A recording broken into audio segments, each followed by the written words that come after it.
Bishop and Pastor April, not sure if you're aware of this, but it is our 30-year anniversary at Impact Church. And you guys were there since the beginning. So over 30 years, what's some decisions you've made that have protected your integrity, even when they maybe could cost you influence or popularity? You want to go? Let me go? No, that's you. Well, we made a decision early on that family was more important than ministry.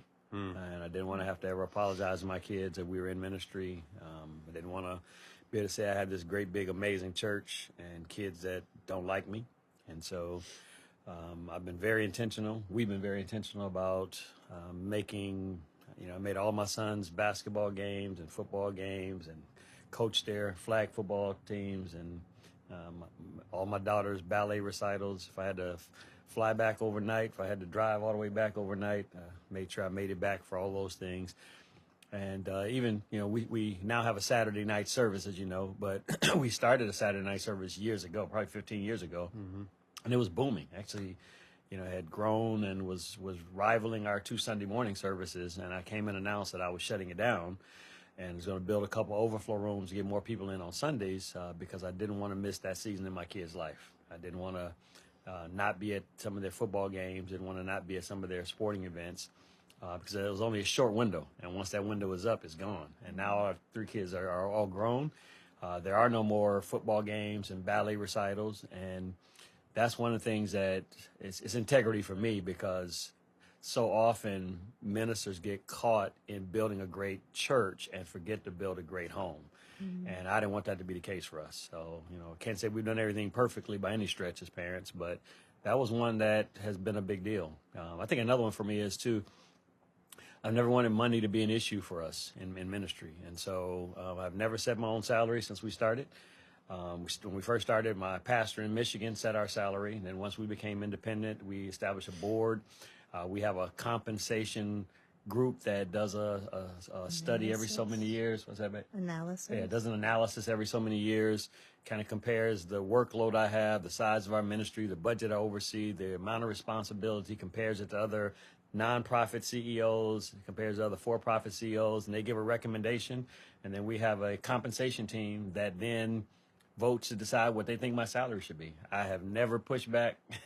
Only time I've ever pushed back is when they said I should have a raise, and I didn't think it was a good time for the ministry, so I said I'm not taking it right now. But I've never, decided what I was going to make. Never tried to find a way to use the ministry to make more money. I don't honestly. I cannot tell you how much money I make right now. I know roughly, but I on purpose don't let money ever become the issue. I do what I do to serve God, and God has always provided. He provides through the ministry, then He gives me other ideas. I've got books, I've got music projects, and other things that bring in other income, so that I don't ever have to let money be the reason that I do anything in ministry. So that's an integrity thing for me. Even going to other places, I go to other places to minister. Sometimes they'll give me an honorarium. I've gone places, man, where I ministered my heart out for a few days, and they didn't give me anything but a pair of shoes as a thank you. And I didn't walk away from there mad. I just thank God for the opportunity to pour into those people. Literally 2 weeks later, went to another place. They had me minister for like 30 minutes and gave me a check that I was like, whoa, I felt guilty about the check. Yeah. But God just kind of spoke to me and reminded me that at the end of the day, any place you go, they're never your source. So you go where you're called, not go where they said they're going to give you a good check. And that's always been our mindset. Between the two of us, we have never let money be the reason we do anything. We try to keep good borders around ourselves when it comes to the opposite sex and things of that nature to make sure we don't end up in compromising positions. We talk about everything. She's got access to all my phones, passwords, social media, any of the above. So I think those are the type of things that we've done over these years to try to make sure that we could, be a good representation for the kingdom of God. Absolutely. I think that for us, we've kept family close. Our immediate family, we just kept it close and kept it in the right priority. Obviously God has been first, and then the two of us, and then our family has been safe borders to keep us in line with integrity. And we also, though, listen to our leadership. We have pastors that pour into us, and have demonstrated and given us examples of proper borders to just keep around you. Our team is tight. Just accountability, people to keep us in accountability to what we said we were going to do, and how we said we're going to lead, and how family should come first. And so I think those have just been protective mechanisms around us that just keep us in line. Yeah. So. The three things that typically will take ministers out is money, sex, or pride. And we talked about the borders in terms of the opposite sex. I talked about the borders when it comes to money and just kind of our philosophy. And on the pride side, we've just made a commitment to be authentic. It's hard to get caught in pride when you maintain authenticity. Yeah. The Bible says about Jesus, he made himself of no reputation, which means he wasn't concerned about what other people thought about him. He didn't build his life around making sure you looked at me a certain way. And we've tried to do that, which is why I teach the way that I do. I don't ever teach that I'm here at this great mountain and you little peasants need to come on up here and do what I've done so you can get up here where I am. I try to share that, yeah, we've got some good wins, but I've got some areas that I'm still growing in, still developing in. Sometimes I've had some great strides and then realize I've had an emotional setback. And so I try to share the parts of our lives without sharing the gory details. I try to share enough parts of our lives so we don't ever come across as if we've arrived and everybody else needs to get to where we are. And that's a protection for us. It keeps me reminded of the fact that if it wasn't but for the grace of God, I could be the one who has done whatever, messed up whatever. And I think his grace has been sufficient because of that. Yeah, so I really would hope, whether you're a dream team a dream team member in our church, or you're a pastor friend of the ministry watching this, it's interesting. Your first answer was about your family, though. When we talk about integrity, and we're doing a family podcast, and I think that just flows here at Impact Church. Yeah. And so you always say we care more about your soul than your serve, and if home is not healthy, it's hard to have a healthy soul. And the word integrity actually means wholeness or completeness. On a Navy ship, we want watertight integrity, meaning we don't want any leaks. And so it's not just telling the truth, but when our family is whole, there's peace in the home. That's so good. And I think that's why we're doing this podcast today, because I've personally witnessed how important that is to the Davis family. And as a leader, can I just say, it's important to the Davis family, but it's important to me for every family that's connected to us. Because I've seen sometimes where leaders will protect their family, but they don't really care a whole lot about their staff's family. They'll take the days off to make sure they're at their kids' game, but then won't have enough grace to make sure that others on their team can be there for. And I've been the opposite. We got a number of us that work Saturdays, and I've said to some of our Saturday employees, like, if your kids got a baseball game or a football game, you had better not be in this building and miss their game unless there's something going on. We got a conference or something going on. Yeah, we all understand that. But if it's a regular random Saturday and we're just doing regular random work, then go to their game, come back afterwards, and make sure you got accountability. Somebody knows where you are, because I don't want any of our staff kids to ever feel like they were cheated because their parents were serving God. Yeah, I actually had that conversation with you. I was like, hey, I'm going to go do this thing. And you're like, if you don't go do this, you'd be in trouble with me. Yeah. And as a staff member, there's times I thought, yeah, he gives us way too much leniency in some areas, but I think it's why people love this place. So, he is telling the truth. He is serious about us taking care of our children and our home and celebrating anniversaries and all of that. Let's get into some questions. We left off in our last episode talking about conflict and how to fight fairly. But I think it was you said something, Pastor. No, actually, you said something, Bishop, about not making big deals out of little deals. And somebody actually has this question. How do you know when to bring up small issues versus letting them go? I think when to bring them up is when you realize they're bothering you. We both have a number of quirks and just ways of doing things. I was joking Sunday, but she didn't like the night to end with a dish in the sink. To me, I grew up where you can get up in the morning and wash them all in the morning, but that's something that's important to her. So it's a quirk to me, but it's important to her, so it doesn't bother me. I think the time to bring it up is when you realize this is actually bothering me. You know, I'm realizing that I'm having a little error in my side every time they do this, every time they say that. And I think that's the time to bring it up. If it irritates you enough for you to think about it afterwards and it still be sitting there, that's when you need to bring it up. Otherwise, it starts to pile up and it becomes a much bigger issue. The question becomes, how do you bring it up? When do you bring it up? Yeah. I don't think you got to bring it up with urgency. I don't think you got to bring it up with, we need to sit down and talk. I think you got to know your spouse enough, know your kids enough, because it doesn't just extend to your spouse. My kids, even as teenagers, sometimes I needed to address something, but I waited for the right time. Even as the authority figure, I didn't just barge into their room first thing in the morning and go right in on the conversation. Sometimes I waited for the right time for them too. Waited for a time where I knew their hearts would be more open to receive it. So I think it's finding the right time and the right way to say what you're trying to say, and then saying it in a way that doesn't unnecessarily offend the other person. Right. I'm just thinking, I think that it's important too to realize how meticulous you may be. And so I think in the way that I'm wired, and we'll just use the dishes as example.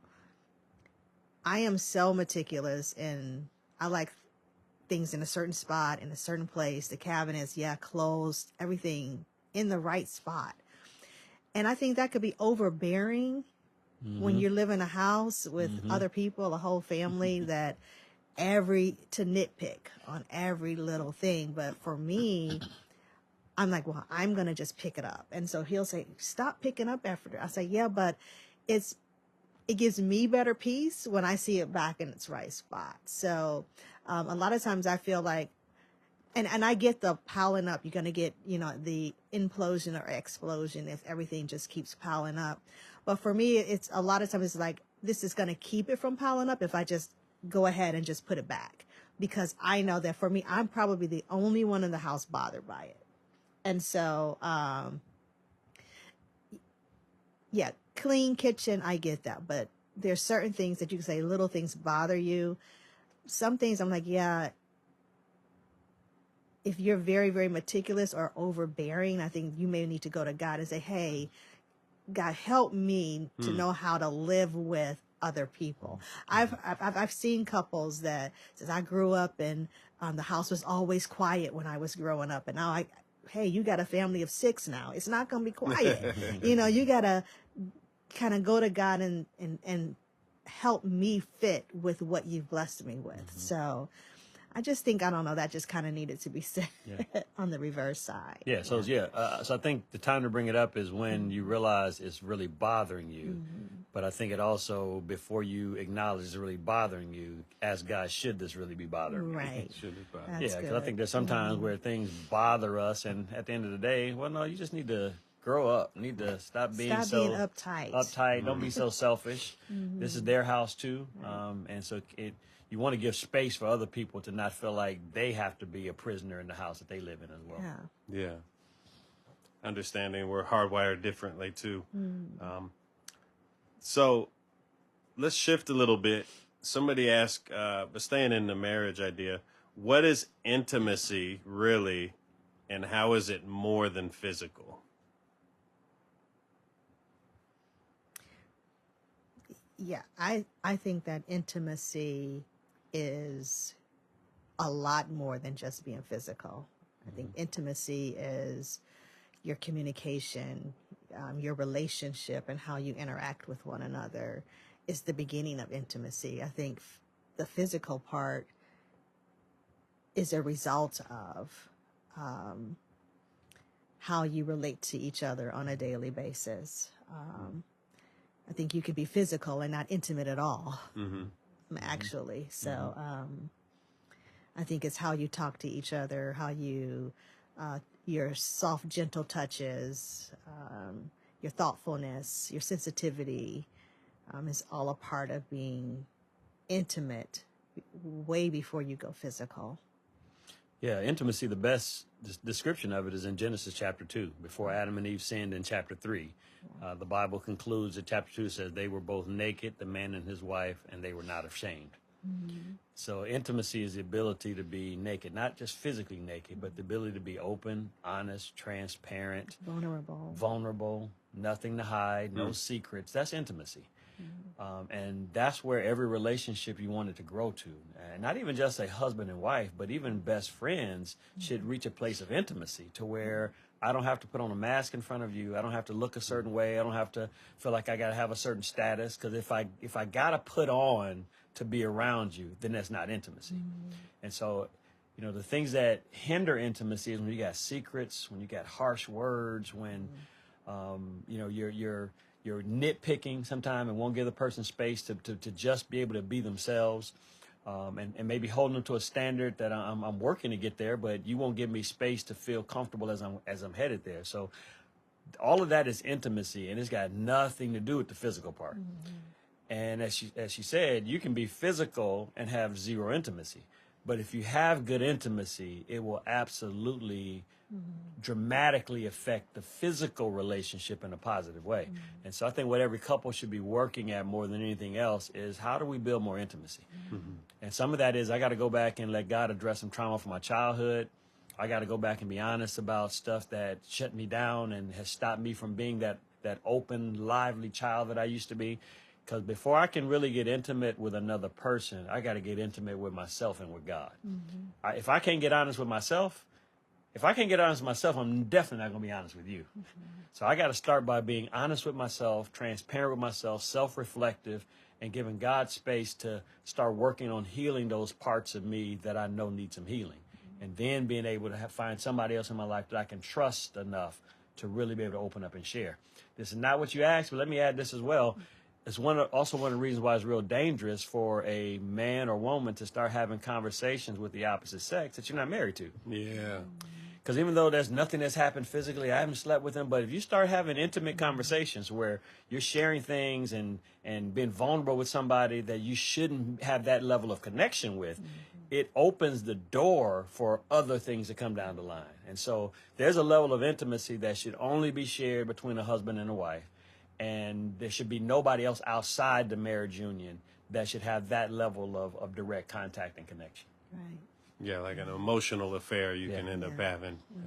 It didn't lead to a bedroom maybe, but you went places that only your spouse should go with you. That's really, really good. You guys talk about this all the time. Even when we're not talking about marriage or family, you talk about the importance of date night. What are some creative ideas for date nights and date days? I don't know that we're the best at answering that question because we kind are of do the same thing over and over. It doesn't take a whole lot for us. So, you know, we go to dinner on most of our date nights. We can go to the beach on our date nights. We're not the two people that, you know, have all these great creative ideas, but we also don't need that. Right. We can literally have fun just being around each other. Sometimes our date night, we jump in the car and just drive. And we'll drive around and just talk, listen to some old music and just enjoy each other's company. So I don't know that we are the best at answering what are some creative date night ideas. I think that there's been times he's better than I am just finding out what's happening in the city. And there's been a couple of surprises that I thought we had really, really good date nights. Just some of it was sort of like a museum. I got one planned tonight. All right. But like I think a museum exhibit of King Tut or something that came to town. It ended up being a really, really nice, cute date night. But just, you know, picking up, you know, the internet or something and figuring out what's happening in the city, or it's not expensive. Doesn't have to be expensive. But we've done theater. We've done movies, obviously, dinner. Beach, just enjoying one another can be a date night. Coffee at Starbucks is a date night. So say that again. I love coffee. So yeah, coffee at Starbucks, or just to go get dessert sometimes. Sometimes it's dinner at home and dessert somewhere else can be a date night. So it's enjoying quality set aside time with your spouse. Yeah, we're creatures of habit too. We just kind of like the same things. But I think if someone's asking this question and maybe you want a more creative date time, maybe you take the initiative. Okay, we've got the plan. Thursday night is our date night. but I got something I want to do. I've thought this out. And because we need help. As men, we need help sometimes. So if there's something you want, ladies, just tell us what you want and help us out. Yeah. And we'll be glad to go. Let's go out a little bit outside the home on this question. How do you build a healthy relationship with in-laws while still protecting the unity of your marriage? Woo. Yeah. I think first of all, you have to be honest about who your in-laws are. So many times we try to have something based on an expectation or desire we have, and you may or may not have married somebody with parents that are going to allow you to have that. It's beautiful when you can have a beautiful in-law relationship. I mean, my relationship with my in-laws is amazing. She gets upset because they'll call the house and, hey, April, where's George? And they're calling to talk to me. I think they'll throw me away and just to have him. So. Even from her brothers to her mom and dad. Great in-law relationship, and we've never had to work really hard at it. But I also has always been very respectful. If there's things happening in their family that doesn't directly pertain to me, I've never tried to butt in and act like I should tell them what they should do because I'm the pastor or anything like that. If they ask my advice or help, I'll chime in. But I've never tried to make the assumption that I should be telling them what to do. And thankfully, we've also have never vented our difficult moments to them. So they've never felt authorized to jump in our business. And they've never, stepped in to try to tell us what to do. So we've kept a good boundary there to where they are able to be in-laws, and that's it. We're able to come and have fun, enjoy them, they can enjoy us. But we've never given them space to think that we needed or are asking for their intervention. And since we haven't asked for that, they've never butt in with that. So I think it's just a mutual respect. And when you have in-law relationships where there can be a mutual respect, I think it's a beautiful thing. I think then when you also realize that there's sometimes in-laws that you can't have that with. And I think you have to find what the right border is. Be respectful, but be honest. And sometimes you maybe even have to say, hey, we really appreciate that, but that's not what we need from you. And I think if you don't establish good borders early on and you give an in-law space to butt in, or you need to borrow money all the time from them, then you're really just kind of inviting them to have an opinion in parts of your life that you may not want long term. So, Well, kind of staying in the idea of outside the four walls of our home, how do you navigate extended family expectations during holidays, traditions, major life events? Where do we do Thanksgiving at this year, et cetera?